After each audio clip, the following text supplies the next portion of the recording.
Amém. O que eu tenho para falar hoje, na verdade, é bem breve, nem assim eu posso chamar de uma pregação, né? Mas é algo que está dentro do meu coração de algum tempo, que surgiu de um devocional, de uma leitura bíblica, né? Eu queria então compartilhar com vocês. Claro que de lá para cá a coisa ganhou um certo corpo, né? Eu até dei uma pincelada num grupo caseiro desse, né? E tenho pensado, e vindo para cá hoje conversando com a minha filha, acho que foi até uma confirmação de que isso deveria ser falado, né? É o poder das nossas escolhas. Se eu pudesse intitular esse bate-papo aqui, seria sobre o poder das nossas escolhas, né? O quão importante é isso para nós. Com isso, eu quero começar, embora não seja o meu texto principal, mas eu quero usar como um pano de fundo um texto de Gênesis 13. Você pode abrir aí, eu vou ler na versão NAA, Nova Almeida Atualizada. Posso ler? Vamos lá, em Gênesis 13, versículo 1. Vamos ler o capítulo inteiro. Ou até o versículo 13, né? Vamos lá. Abrão saiu do Egito e foi para o Neguebe. Ele e a sua mulher e tudo o que tinha. E Ló foi com ele. Abrão era muito rico. Possuía gado, prata e ouro. Fez as suas jornadas do Neguebe até Betel, até o lugar onde primeiro tinha armado a sua tenda, entre Betel e Ai, até o lugar do altar que anteriormente tinha feito, e ali Abrão invocou o nome do Senhor. Ló, que ia com Abrão, também tinha rebanhos, gado e tendas. E a terra não podia suportá-los para que morassem juntos, porque eram muitos os seus bens, de maneira que não podiam morar um na companhia do outro. Houve desentendimento entre os pastores do gado de Abrão e os pastores do gado de Ló. Nesse tempo, os cananeus e os ferezeus habitavam essa terra. Então Abrão disse a Ló: não deveria haver conflito entre mim e você, e entre os meus pastores e os seus pastores, porque somos parentes chegados. Não está toda a terra aí diante de você? Peço que você se afaste de mim. Se você for para a esquerda, eu vou para a direita. Se você for para a direita, irei para a esquerda. Ló ergueu os olhos e viu toda a campina do Jordão, que era toda bem regada, como o jardim do Senhor, como a terra do Egito, até a região de Zoar. Isso foi antes de haver o Senhor destruído Sodoma e Gomorra. Então Ló escolheu para si toda a campina do Jordão e partiu para o Oriente. E assim separaram-se um do outro. Abrão habitou na terra de Canaã e lá foi morar nas cidades da campina. Ló. Ló foi morar na cidade da campina e ia armando as suas tendas até Sodoma. Ora, os moradores de Sodoma eram maus e grandes pecadores contra o Senhor. O Senhor disse a Abrão, vamos seguir aí, já tem mais 3 versículos. Depois que Ló se separou dele: erga os olhos e olhe de onde você está para o norte, para o sul, para o leste e para o oeste. Porque toda essa terra que você está vendo, eu a darei a você e a sua descendência para sempre. Farei a sua descendência como o pó da terra, de maneira que, se alguém puder contar o pó da terra, então será possível contar também os seus descendentes. Levante-se e percorra essa terra no seu comprimento e na sua largura, porque eu a darei a você. E Abrão, mudando as suas tendas, foi morar nos carvalhais de Manre, que estão junto a Hebrom, e ali edificou um altar ao Senhor. Primeiro ponto de fundo eu quero colocar nessa história, e você tenha sempre em mente que eu vou estar falando aqui das nossas escolhas, é a escolha de Ló, né? Quantos já tiveram familiaridade com esse texto? Quantos já conheciam essa história aqui de Ló? Só para saber até onde eu devo ir. Tem gente que não conhece, a gente conhece. Ló, por conta daquilo que nós lemos aqui, né, da grandiosidade numérica, né, e de bens, e de pessoas, de animais, Abraão e Ló já não podiam mais conviver juntos, né? A terra não era suficiente para eles. Até chegar ao ponto de que os pastores deles brigaram entre si para poder dar de comer para os seus animais e beber para eles, né? Então, Abraão, com muita sabedoria, falou para que Ló então olhasse e deu o poder da escolha para Ló aqui. E Ló cometeu um erro que nós cometemos até os dias de hoje. Até os dias de hoje nós cometemos o mesmo erro que Ló. Ló olhou à sua frente, observou toda a terra do Jordão, toda a campina. Era uma terra cercada por águas. A Bíblia chega a falar aqui, Moisés chega a relatar aqui, né, que era como o jardim do Senhor, de tão belo lugar, verdejante, com muitos pastos. Ló então não pensa duas vezes, porque ele imagina, bom, ali vai ter água para o meu povo, água para os meus animais, e ali eu vou prosperar naquela terra. É evidente, né? Coisa mais evidente, mais lógica é essa. Então ele escolheu com os olhos aquilo que ele viu, ele acabou escolhendo. E Abraão, ele então tomou o sentido contrário. Ele foi habitar num lugar que, quando você faz uma pesquisa, você vai ver que é uma região mais montanhosa, um tanto quanto mais seca, né?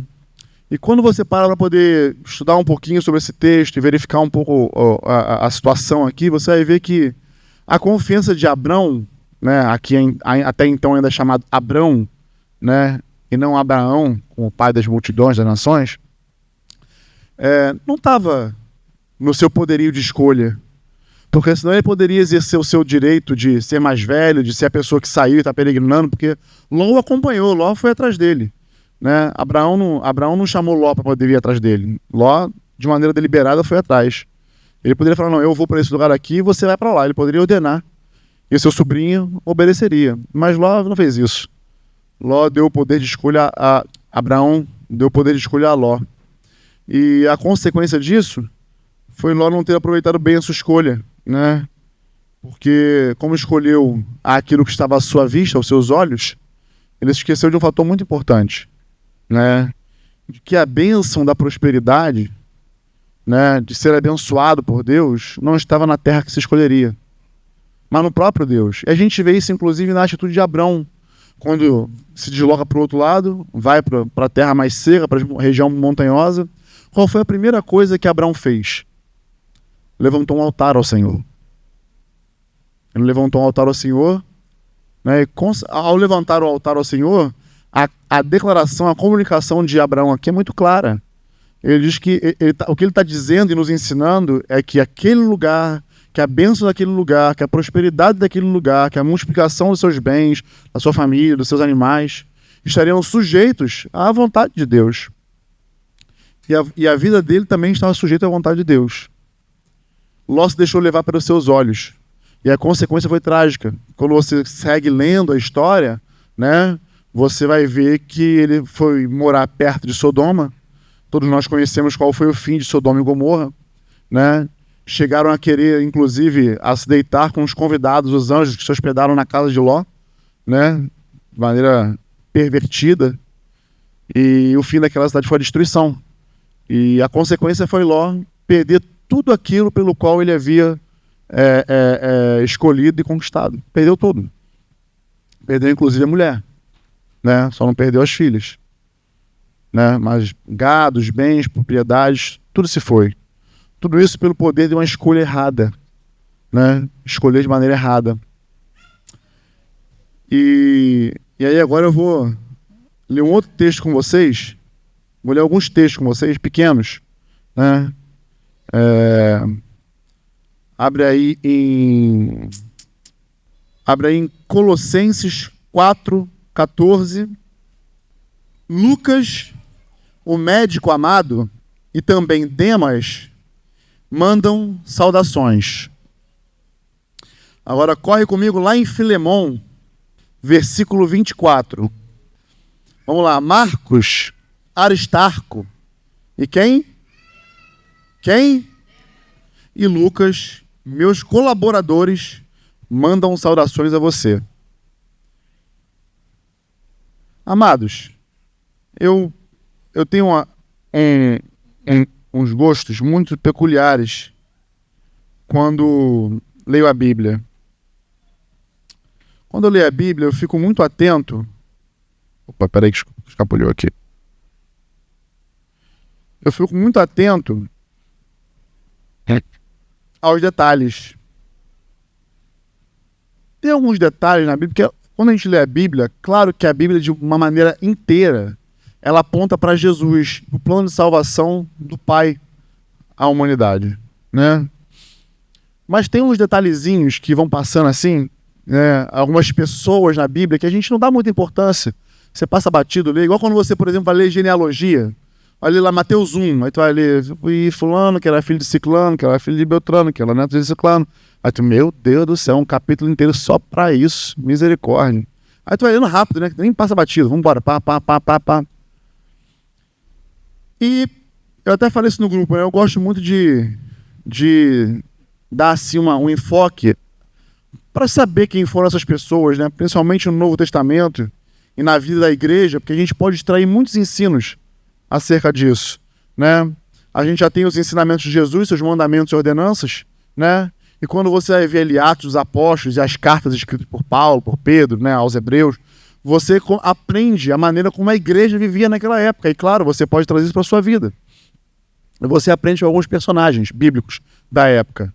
E eu acredito que Demas aqui pode nos ensinar algumas coisas, né? A primeira coisa, você vai ler sobre Demas, fazer um estudo sobre Demas, não é muito demorado, porque ele só aparece em 3 ocasiões na Bíblia. Eu já li 2. Ele aparece na carta de Paulo a Filemon, né? Na saudação final ali, falando que ele, com Lucas e com outros, Marcos e Aristarco, se eu não me engano, seus cooperadores mandam saudações. Então o que isso leva a crer?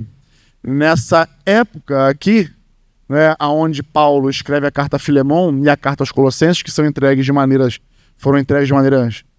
iguais, né? Foram entregues juntas. Paulo estava preso, né? Estava preso e manda a carta a Filemon e aos Colossenses. Colossenses da mesma forma. Ele diz que Demas está lá com ele, envia saudações à igreja em Colossos, né? Então, o que nós podemos retirar desses 2 pequenos versículos? Que Demas era um irmão que foi ali discipulado por Paulo ao longo de algum tempo, né? Andando com Paulo, cooperando com a igreja, enviando saudações, né? Quem sabe, não sei, isso não é explícito, mas ajudando a escrever algumas cartas, não sei, isso não é explícito, né? A gente pode vaguear por isso aí, né? A gente sabe que Marcos ajudou, Lucas ajudou também escrevendo, né? Demas eu não sei, por que não? Não sei, né? Mas o que se sabe é que ele era um colaborador, alguém que estava ali junto no fronte de batalha com Paulo, cooperando com a vida da igreja. Amém? Então apresentei para vocês aí Demas. Agora, vamos ler aqui 2 Timóteo, capítulo 4.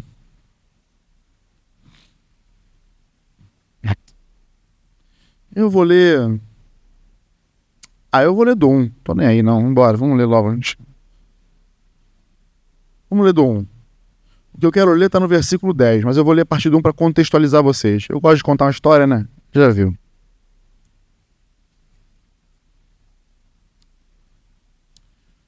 Aqui, 2 Timóteo, já é uma outra configuração. Alguns anos se passaram. E aqui, Paulo está preso também, mas de uma forma mais complicada. Alguns historiadores dizem que Paulo aqui, nesse contexto, estava nos calabouços de Roma, né? Vivendo privado, de maneira muito complicada, né? E essa aqui foi a última carta que Paulo escreveu. Essa carta, quando você lê, você vai perceber que ela tem um tom de despedida já, né? É aqui que nós encontramos a célebre frase de Paulo, né? Combati um bom combate, encerrei a carreira e guardei a fé. Nós vamos inclusive ler isso aí. E aí vamos... Desculpa, me dá vontade de chorar só de recordar das coisas. Vamos ler aqui a carta. A Timóteo. Diante de Deus e de Cristo Jesus, que há de julgar os vivos e mortos, pela sua manifestação e pelo seu reino, peço a você com insistência que pregue a palavra. Insista, quer seja oportuno, quer não. Corrija, repreenda, exorte com toda a paciência e doutrina. Pois virá o tempo em que não suportarão a sã doutrina. Pelo contrário, se rodearão de mestres segundo as suas próprias cobiças, como que sentindo coceira nos ouvidos. Eles se recusarão a dar ouvidos à verdade, entregando-se às fábulas. Mas você, seja sóbrio em todas as coisas. Suporte as aflições. Faça o trabalho de um evangelista. Cumpra plenamente o seu ministério. Quanto a mim, já estou sendo oferecido por libação e o tempo da minha partida chegou. Combati o bom combate, completei a carreira e guardei a fé. Desde agora me está guardada a coroa da justiça que o Senhor, reto juiz, me dará naquele dia. E não somente a mim, mas também a todos os que amam a sua vinda. Empenhe-se por vir até aqui o mais depressa possível, porque Demas, tendo amado o presente século, me abandonou e se foi para Tessalônica. Crescente foi para a Galácia. Tito foi para a Dalmácia. Somente Lucas está comigo. Encontre Marcos e traga-o junto com você, pois me é útil para o ministério. Quanto a Tíquico, mandei-o para Éfeso. Bom, só até aqui, tá bom? Porque o meu assunto vai se referir apenas a Demas, né? Apresentei vocês a Demas, o colaborador. Apresento vocês agora a Demas, o desviado. Demas, aquele que, segundo Paulo, amou o presente século. E isso nos dá uma enorme possibilidade de saber o que aconteceu. Eu quero compartilhar com vocês a minha percepção dessa história, né? E digo a mim, né? E você pode ler e estudar e de repente chegar à sua própria conclusão, né? Mas a mim me parece, diante daquilo que eu li, no contexto de Paulo, aqui como eu falei, Paulo estava preso. E houve uma época em que Paulo estava preso e ele tinha uma casa alugada, né? Ele recebia pessoas, né? Acredito eu que inclusive foi nessa mesma época que ele recebeu Epáfras lá na sua prisão, né, domiciliar. Mas o contexto aqui não é esse. O contexto aqui é aquele mesmo contexto quando você vê não sei quantos viram aqui Paulo, o apóstolo, né? E Lucas está lá com ele naquela prisão lá embaixo. É aquilo ali. Ali ainda está bonito. Ali ainda está legal de se ver. Porque na realidade, aquelas prisões não tinham luz. Não tinha nada. Era uma penumbra, era úmida. Era ruim de se estar, né? E Lucas ali no contexto, né, do próprio filme, no contexto histórico, né, está com ele sim. E é um risco estar ali. Porque a qualquer momento você está ali ou algum governador romano pode cismar com a tua cara e achar que você tá de conluio e prender você. Não, você não vai sair mais. Era um risco para o Lucas estar ali. E era um risco para qualquer discípulo que quisesse visitar Paulo, porque ele era um homem condenado. A esse ponto aqui já estava inclusive julgado, sentenciado, né? Ele fala isso na carta a Timóteo. Já estou sendo oferecido como libação e meu tempo é chegado. Paulo já sabia que ia morrer. Sua sentença já estava descrita, né? E na minha concepção, olhando para a vida de Demas, né, o presente século, né, aquele presente século, sufocou os ensinos de Paulo. Acredito eu que a maneira como isso aconteceu é que Demas deve ter olhado para as circunstâncias, tal qual Ló.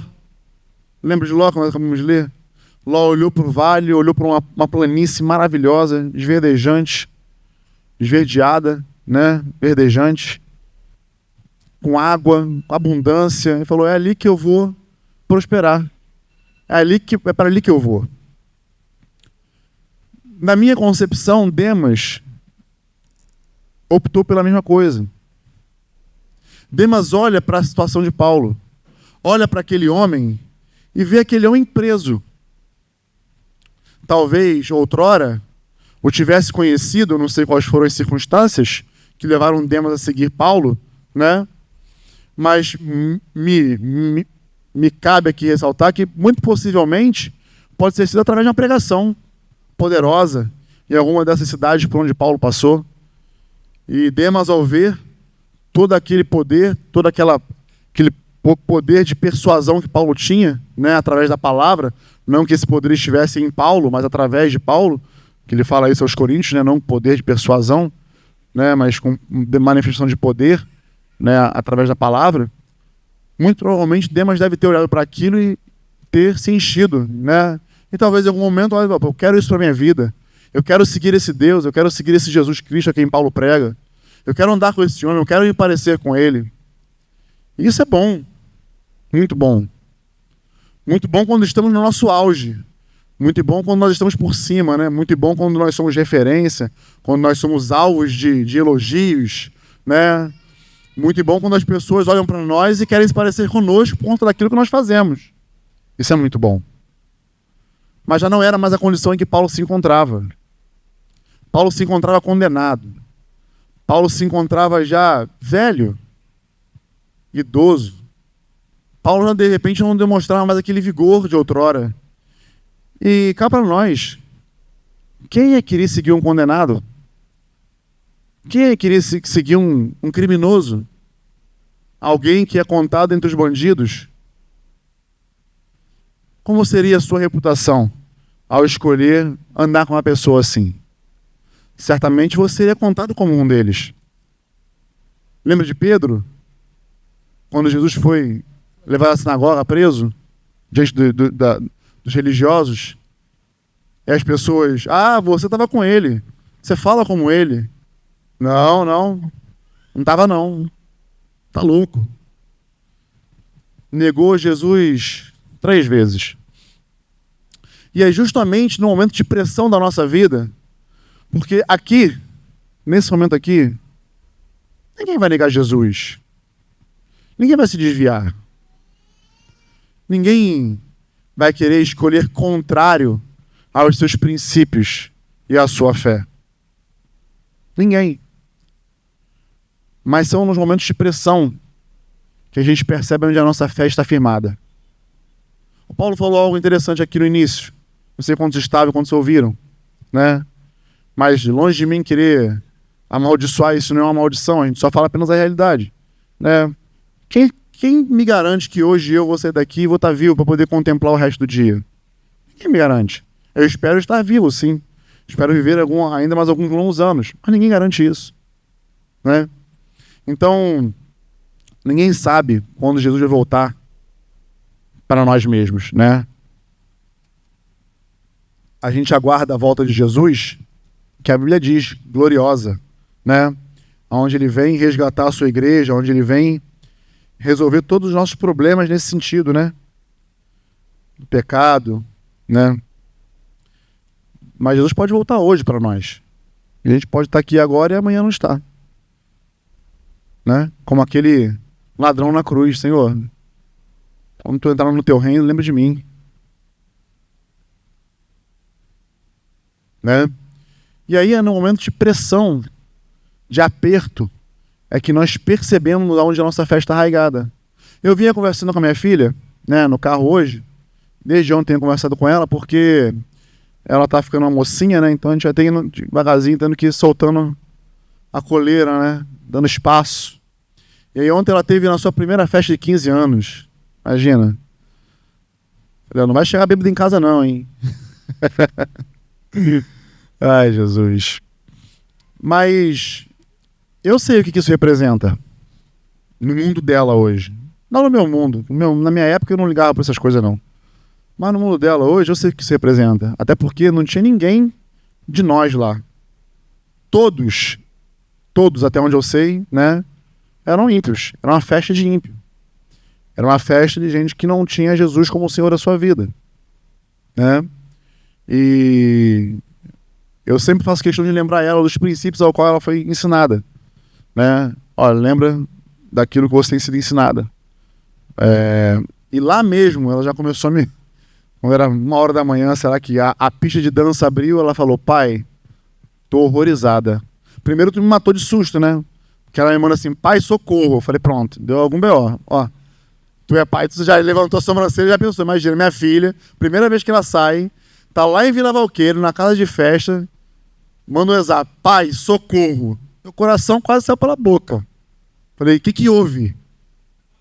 Pô, já tava... Primeiro ela me fez pagar um mico generalizado, né? Porque ela fala, onde é que é a festa? Ali no Coliseu. Botei o endereço, tranquilo. Descida do Catonho. Moleza. Depois eu volto pra casa do Diego e da Michelle, tá tendo reunião de mulheres lá. Fico por ali fazendo 1h. Quando eu cheguei lá, deixei ela com o amigo dela na festa e vim embora. Desci.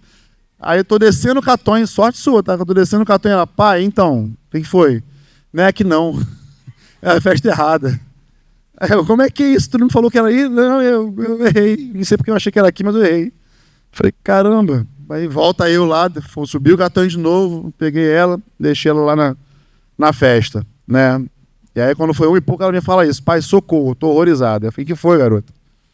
Não, as músicas aqui, eu tô horrorizada com as músicas, né? E eu, hoje, na minha época, era só mais um Silva, que a estrela não brilha, né? Era uma coisa assim que...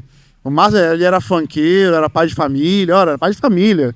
Agora não, ela me falou o título da música, eu nem conheço a música, tá? Mas ela falou, Anaconda. Eu falei, nem me canta. Nem canta, pelo amor de Deus. Nem fala, nem diz pedaço. Porque uma música com o nome de Anaconda, a única coisa que me faz lembrar é do filme da Anaconda, lá de 1999, entendeu? 98, sei lá. Que a gente viu na videocassete. Mas, pela cara da Bey, a música não deve ser muito boa, entendeu? Então, ela, pai... E aí ela falou assim, sabe o que tá me entristecendo? É porque tem uma amiguinha minha que também diz que professa fé em Jesus, mas está lá requebrando até o chão. Do jeitinho que Papai do Céu não gosta. Isso entristeceu ela. E ela até me mandou um vídeo assim, né? Cada um curte a festa como pode, né? Aí ela mandou o vídeo dela como quer, na verdade, né? Aí ela, com o bolinho dela lá, comendo o bolo dela, entendeu? E ela foi sincera, ela falou, pai... Dizer pro senhor que eu não queria estar lá dançando? Claro que eu queria. Queria estar lá sim. Mas eu sei que isso não agrada ao Senhor, não é a minha escolha de vida, não é os princípios pelos quais eu escolhi viver. Porque ela sabe que ela tem essa escolha. Não é porque ela é minha filha que ela é obrigada a andar com Jesus. Porque filho de crente não é crentinho. E filho de pastor não é pastorzinho, pastorzinha. Né? Não é mesmo. Né? Eu sei e eu vi, na época que eu me converti, eu vi os dramas, né? Dos filhos de pastores que tinham na nossa época, Franco, Cláudio, Marcão. Eu vi os dramas dessas pessoas. Fizeram um retiro, inclusive, para os filhos dos pastores. A gente sabe a pressão que é, o drama que é, porque eu sei que todos olham para minha filha esperando que ela seja perfeita, e ela não é. Ela não é, assim como eu não sou. Eu erro pra caramba. Todos nós, quem não erra? Somos seres humanos. E ela não é diferente, ela vai errar. Né? Como já errou, como já traiu minha confiança, como já reconquistou minha confiança, que ela sabe que lá em casa o que a gente mais preza é a confiança, não é o erro, porque erro a gente erra mesmo, né? Mas confiança é o que se conquista, é um dos bens mais valiosos que nós prezamos lá em casa, né? Então, eu vi falando isso para ela, inclusive, né? Eu falei, um dia você vai ter que escolher por Jesus. E ela fica brava comigo quando eu falo isso. Mas, pai, eu já escolhi. Pai, eu sou batizado, eu escolhi batizar, eu escolhi andar com Jesus. Eu falei, eu sei que você escolheu. Você escolheu porque você teve o privilégio que eu não tive de nascer num lar cristão, num lar que prega princípios e valores que o mundo hoje está cada vez mais distante. Mas um dia, quando eu não tiver mais a coleira na mão e soltar você, o mundo vai te apresentar coisas e querer te ensinar coisas que muitas delas você vai querer estar lá para poder fazer. Mas no dia em que você disser não para isso, por sua própria conta e risco, é o dia em que você vai estar escolhendo a Cristo diante dos homens. E Ele vai escolher você diante do Pai. E essa tem sido todo o meu fundamento de criação com as minhas filhas. Tá certo que a Ana Luísa está dando um pouco mais de trabalho, né? Mas a gente persevera, a gente tem fé, a gente crê, entendeu? Mas acredito, né? Eu sei que nessa fase da Ana Júlia é uma fase muito importante, né? E tenho intensificado meus ensinos com ela, mas eu raramente sento com a minha filha para poder falar da Bíblia com ela. Senta aqui, vou te ensinar sobre essa história.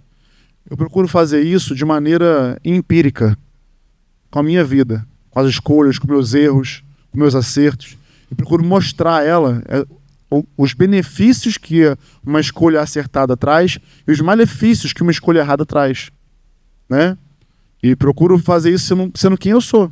Não escondo quem eu sou. A minha filha não me vê aqui de uma forma diante de vocês e na minha casa de outra forma. Ela sabe quem eu sou, né? E esse é o poder da escolha que ela tem. E ela viu uma amiguinha dela lá escolhendo de maneira errada, né? Mas por que escolheu de uma maneira errada? Por conta da pressão, da necessidade de ser aceita num grupo de pessoas que estão vivendo a liberdade, estão curtindo, estão dançando. E que mal há em fazer em dançar? De repente, na cabeça desses jovens não tem mal nenhum. Realmente, na cabeça deles não tem. Mas para minha filha, que foi criada de uma outra forma, para ela tem, né? E justamente são as pressões das nossas vidas que nos fazem fazer escolhas erradas. Porque nós fazemos conta. Se tem alguma escolha que nos faz sair no prejuízo de algo, a gente facilmente retroage na nossa fé. A gente facilmente abre mão daquilo por conta da pressão. A pressão nos faz ser assim. E não deveria. Nós não devemos, né? Porque é justamente a pressão desse mundo que faz a nossa fé se tornar robusta, fortalecida. Ainda que o poder da tua escolha acarrete a você prejuízos. Porque se o poder da tua escolha estiver coadunado, estiver coligado, juntos, né, andando juntos com Cristo e os seus princípios e mandamentos, ainda que você tome prejuízo financeiro aqui na terra, isso acarretará a você benefícios na glória eterna. Mas a gente não vive na eternidade hoje, vive? A gente vive aqui na terra. Falava isso com a minha filha também vindo. Pelo fato de vivermos aqui e da nossa vida estar aqui, pouco se pensa na eternidade. Porque no natural, nós fomos criados para viver aqui. Esse é o plano original de Deus. Ninguém pensa em morte. Você fala em morte, não, pelo amor de Deus, que é isso, não falta muito, não. Tá lá a vozinha com 105 anos, não, ainda vai viver muito. Olha, morreu com 110 anos, não, morreu na flor da idade, ó, jovem. Tinha muito que viver ainda. Porque o ser humano não pensa na morte. Nós não fomos criados para isso. A morte entrou por causa do pecado. O plano original de Deus é que a gente vai sair até hoje aí, ó, correndo por aí, como vem ao mundo. Mas o pecado interrompeu isso. Então Deus teve que criar, através de Jesus, um plano de resgate. E agora, a única maneira de nós vivermos a plenitude de tudo aquilo que Deus preparou para nós é na eternidade. Uma vida sem pecado, sem dores, sem doença, sem choro, sem tristeza, sem rancores, sem problemas. É essa vida que todo o discípulo de Jesus anseia e aguarda. Mas pouco falamos e pouco vivemos pensando nela. Pensando, na verdade, assim, que as nossas atitudes, as nossas escolhas aqui refletem e trazem impacto diretamente na eternidade. Por exemplo, a Bíblia fala que toda palavra frívola que o homem falar, ele vai dar conta. Isso é palavra, está escrito. Desde o dia que você leu isso, que você aprendeu isso, Tu tem vigiado a maneira como você fala? Tem dado conta daquilo que você fala? Desde o dia em que aprendemos que, por exemplo, que toda reclamação, toda murmuração, ela é contra Deus, porque a murmuração é uma linguagem de trevas, aí você fala assim, caramba, eu posso escolher murmurar e reclamar, ou não fazer isso, ou olhar a situação de uma maneira ampla, de que essa situação, embora ruim para a minha vida, né, hoje, de alguma maneira vai cooperar comigo, porque a Bíblia fala que todas as coisas cooperam para o bem daqueles que amam a Deus e de que são chamados segundo seus propósitos, seu propósito. E se a Bíblia fala que são todas as coisas, não são algumas. Todas as coisas são todas. As boas e as ruins. As ruins, pô. Então, a gente fica pensando, como é que perder um ente querido, por exemplo, pode cooperar comigo na minha vida? Né? Você vai ficar a dor da saudade, você vai ficar as palavras que não dissemos a tempo, muitas vezes fica a dor do arrependimento, de não ter tido tempo de se arrepender de alguma coisa, de pedir perdão, de restaurar, né? E aí a gente vive uma vida de arrependimentos, uma vida de arrependimentos mesmo, de não poder viver aquilo que poderia ter vivido aquela pessoa. Mas a Bíblia fala que na morte nós paramos para pensar, para meditar, para pensar sobre aquilo. É o fim? Acabou? O que vem depois? E aí nós escolhemos a Deus. Então você percebe que todas as coisas cooperam para nós. Então, escolher viver uma vida pautada na fé em Cristo, né, independente das circunstâncias que elas nos levem, porque andar com Cristo pode te levar à prisão. Já pensou se no Senado, na Câmara, sancionam uma lei onde ser cristão é crime? Porque existem lugares no mundo que é. E aí, como seria a nossa fé aqui? Tolhida. Qual seria a sua escolha? Eu vi um vídeo muito antigo, talvez vocês devam ter visto também. É uma história. Isso aconteceu na Rússia.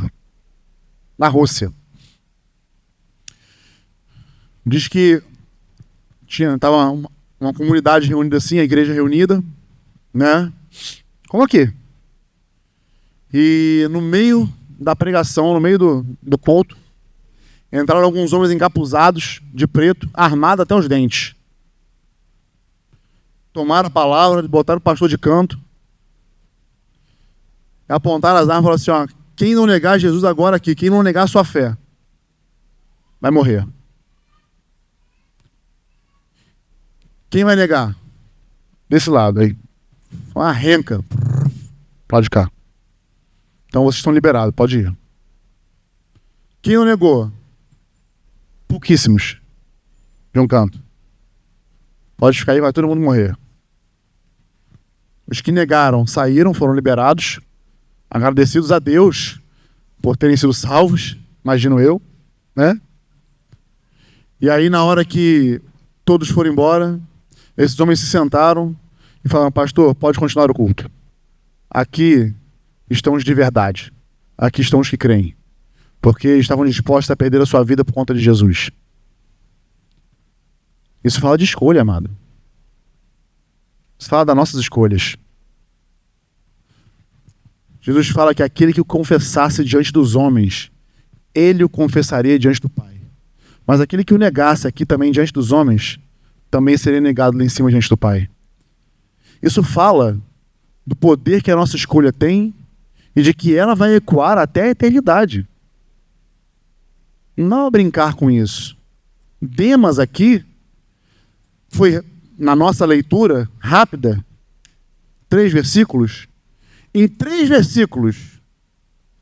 versículos, Demas saiu de cooperador, de um discípulo, de alguém que dava suporte a Paulo, de alguém que cooperava com Paulo, de alguém que andava com Lucas, com Marcos, com Apolo, com Áquila, com Aristarco, com homens que cooperaram com Paulo na sua obra, a um homem que se desviou e não só se desviou, amou o presente século.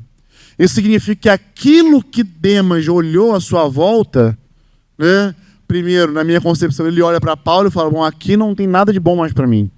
Aqui eu não tenho mais nada do que receber. Esse homem vai ser condenado, esse homem vai morrer. E depois vai ser o quê? O que vai ser feito desse povo que está com ele? E aí, esse médico que vem aqui está com ele, esse Lucas aqui? Vai ser o quê? Vou seguir ele? Não, não vou não. Vai ser outro que vai ser preso também daqui a pouco? Não, vou viver minha vida. Vou viver tudo aquilo que o presente século tem a me oferecer.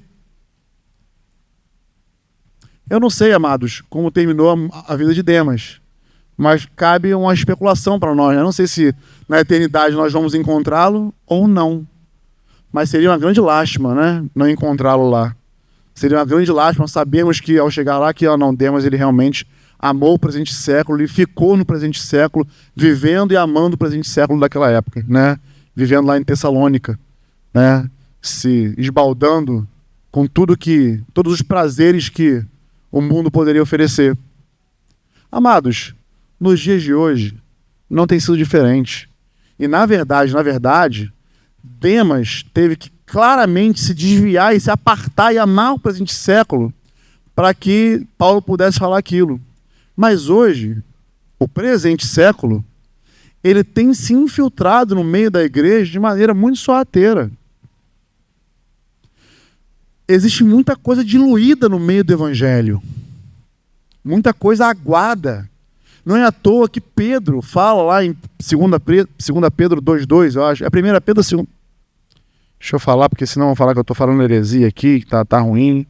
É 2 Pedro ou 1 Pedro? Deixa eu ver aqui, calma aí. Acho que é 2 Pedro. Não, é 1 Pedro. 1 Pedro 2,2, isso aí. 1 Pedro capítulo 2, Pedro fala assim, ó, portanto, abandonem toda maldade, todo engano, hipocrisia e inveja, bem como todo tipo de maledicência. Nossa!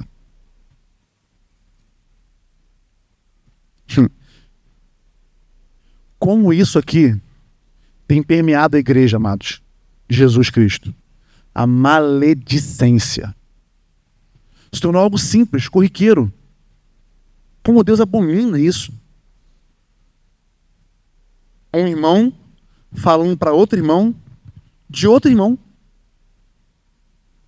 Isso é abominável aos olhos do Senhor. E, inclusive, corre o risco de ficar fora do reino dos céus. Deus abomina o mexeriqueiro, quem faz mexericos, de quem semeia contenda entre os irmãos. Nem é esse o meu assunto, mas já que eu entrei aqui, né, mas vale a pena dar essa pincelada. Então a gente tem que tomar muito cuidado com o que a gente fala. A gente não fala do irmão, a gente fala pro irmão. Você viu alguma coisa errada, você ficou sabendo de alguma coisa errada, vai lá e trata aquele assunto, coopera com aquele assunto. Não se faz com aquele assunto. Não, de forma alguma. No nome de Jesus.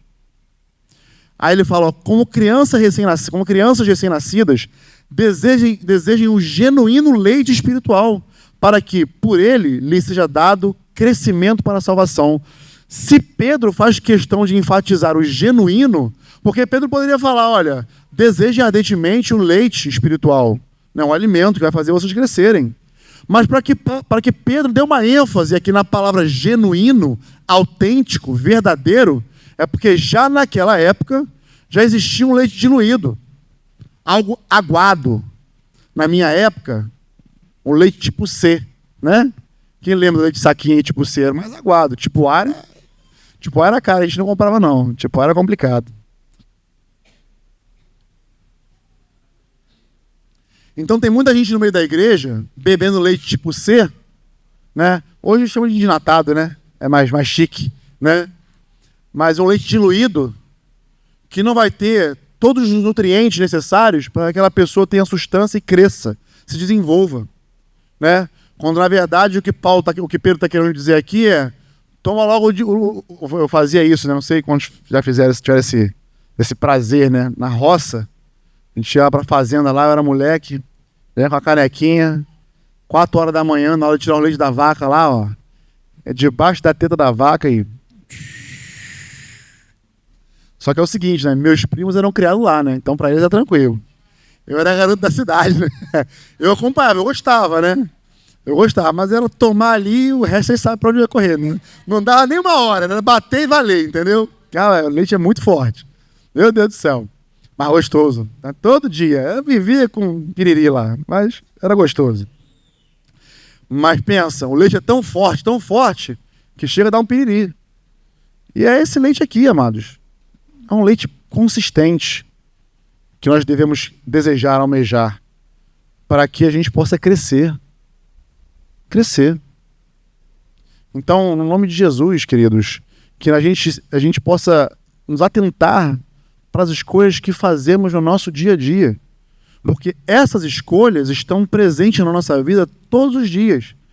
Nós achamos que porque escolhemos por Jesus e viemos aqui à reunião, frequentamos o grupo caseiro, temos um discipulador, que está tudo resolvido na nossa vida, na nossa caminhada cristã. Não está.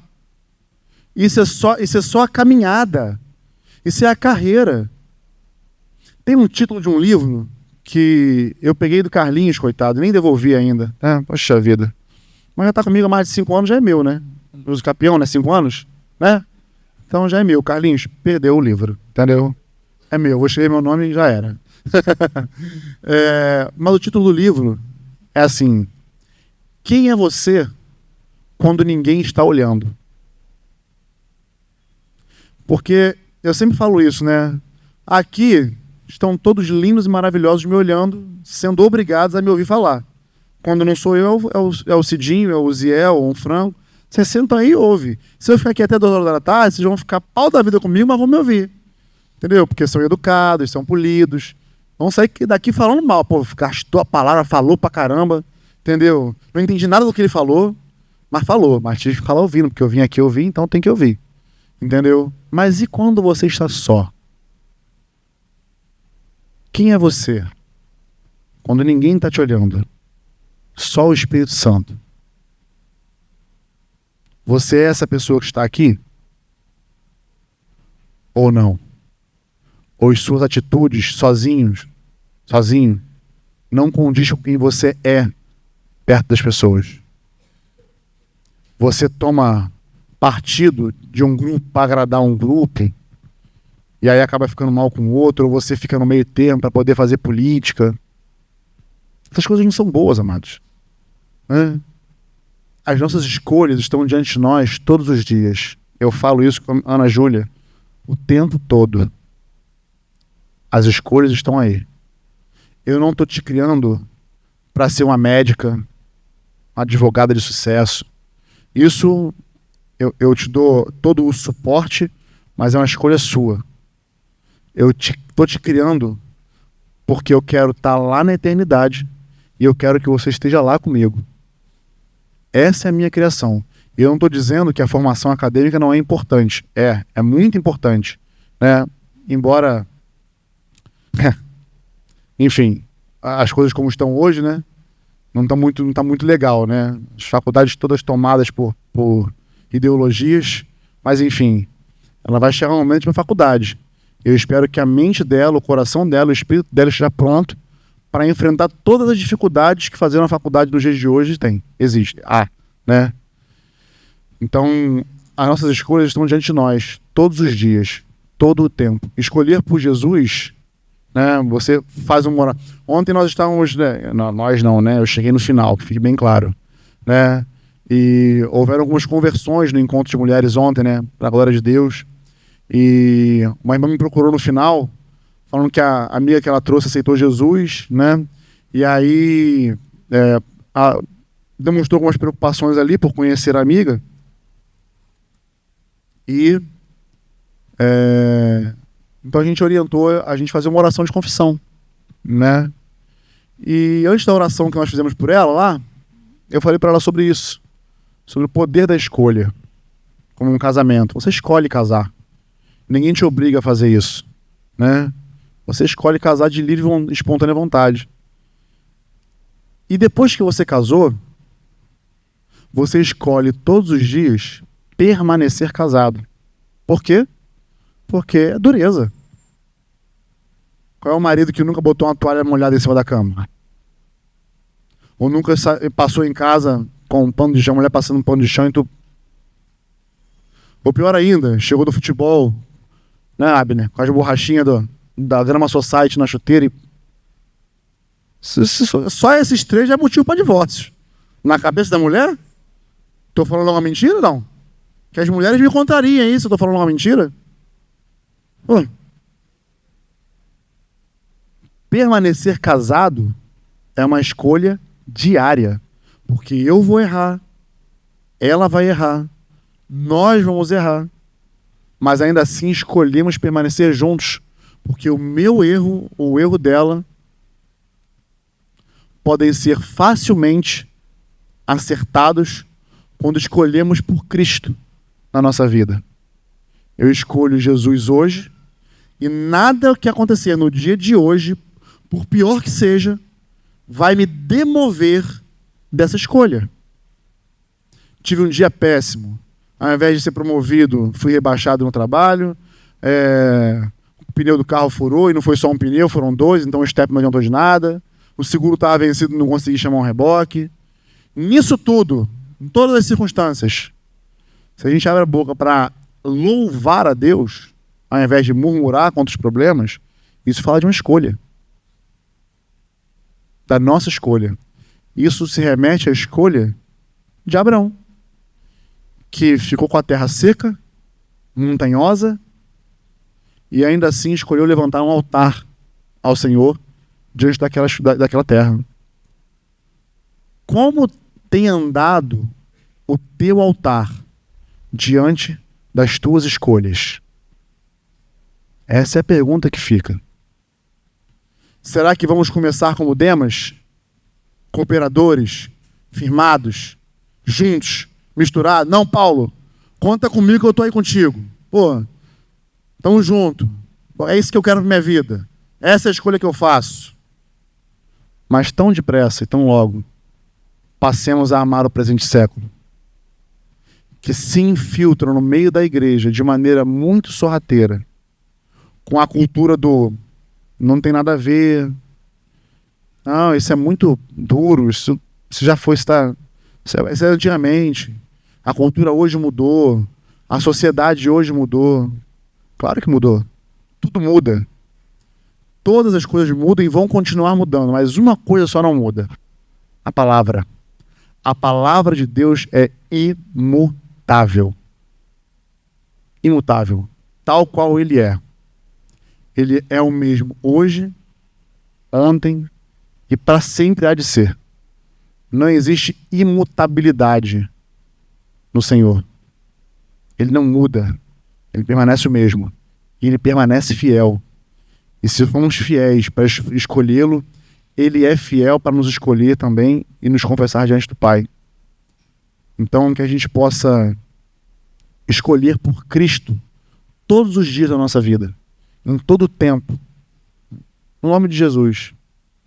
Eu não sei quanto tempo resta para nós aqui, nessa terra, mas independente do tempo, que seja um tempo muito longevo e que todos nós alcancemos todo o ápice daquilo que Deus tem preparado para nós, porque certamente Ele tem planos específicos para cada um de nós, dons, talentos que Ele distribuiu para cada um de nós de maneira específica, para que a gente atue em favor, em prol da sua vontade aqui na Terra, para que todos os homens, toda a humanidade chegue ao pleno conhecimento da verdade, né? Se nós não estamos sendo ousados, né, para, como a gente leu aqui, pregar em tempo, em fora de tempo, na oportunidade, fora da oportunidade, né? E o tempo que Paulo fala aqui a Timóteo, em 2 Timóteo capítulo 4, já chegou, né? Já existia naquela época, um pouco, mas ele já está hoje. Cada um escolhe um mestre para si, para escolher aquilo que se identifica, aquilo que é bom para si. Ninguém mais quer ser confrontado, ninguém quer chegar e falar: oh, isso que você está fazendo é pecado, se arrepende, porque senão o reino do céu não vai ser para você. Abre mão desse pecado, abre mão da pornografia, abre mão da masturbação, abre mão de ser endividado, de ser gastão, abre mão de ser glutão, comedor, comilão, abre mão de ser beberrão. Ninguém quer ouvir isso. Ninguém mais quer ouvir essas coisas. Porque essas coisas confrontam a nossa alma, a nossa vontade. E aí nós encontramos sempre um jeito, tentamos tirar um versículo do contexto bíblico, da história bíblica, para poder adequá-lo à nossa vontade. Todas as coisas me são lícitas. Eu posso todas as coisas naquele que me fortalece, para poder sustentar o nosso vício, sustentar o nosso pecado, sustentar a nossa vontade. E não é essa a vontade de Deus. Deus tem uma vontade para nós, que certamente não é a tua. Certamente não é a tua, porque se fosse a tua, você não estaria aqui hoje. Se fosse a tua, você não haveria necessidade de reconhecer que você precisa de um Senhor na tua vida. Um Senhor que te conduz para aquilo que é bom, para aquilo que é perfeito. É só você olhar para a sua vida e ver aonde você chegou ou aonde você pode chegar sem Cristo. As escolhas que você tem feito sem Ele. As escolhas que você fez sem Ele. Olha aí. Ou muitas vezes as escolhas que você fez com Ele, mas erradas. Aonde você não participou, Ele, dessas escolhas. Que a gente aprenda com o exemplo de Ló e Abrão. Que a gente aprenda com o exemplo de Demas, que começou muito bem na carreira cristã, mas terminou muito mal. Com alguém que estava adorando e idolatrando no presente século. Muito provavelmente, na minha concepção, no meu estudo, obviamente, a Bíblia não diz, mas eu, Luciano, estou falando aqui da minha concepção, da minha visão sobre isso. Muito provavelmente porque viu Paulo acorrentado, preso. Alguém que não tinha esperança no futuro. Alguém que estava condenado e fadado a morrer ali. Demas, então, ele contemplou aquilo de que tanto Paulo falava, do porvir, da eternidade, da glória que é reservada a cada um de nós na vida eterna. Então que a gente aprenda a escolher. Como minha filha escolheu ontem não querer dançar a anaconda. Né? Como nós escolhemos por Cristo todos os dias. E somos taxados de religiosos, de caretas, né, de crente, de Bíblia, ou de qualquer outra coisa, por conta das nossas escolhas. Não se envergonhem disso. Não se envergonhem do Evangelho. Né? Não se envergonhem de Cristo. Enalteçam a sua escolha diante dos homens. Porque vai chegar um dia, não sei se vamos estar vivos ainda, né, aqui, mas vai chegar um dia, talvez na geração das minhas filhas, né, dos seus filhos, que não poderá ser falado abertamente o nome de Jesus. E aí a gente precisa hoje declarar avidamente pelo nome de Jesus, enquanto podemos. No nome de Jesus. Amém? Que a sua escolha seja sempre Cristo. Que a sua escolha seja sempre exaltá-lo. Quando ninguém estiver vendo e quando todos estiverem vendo. No nome de Jesus. Podemos orar?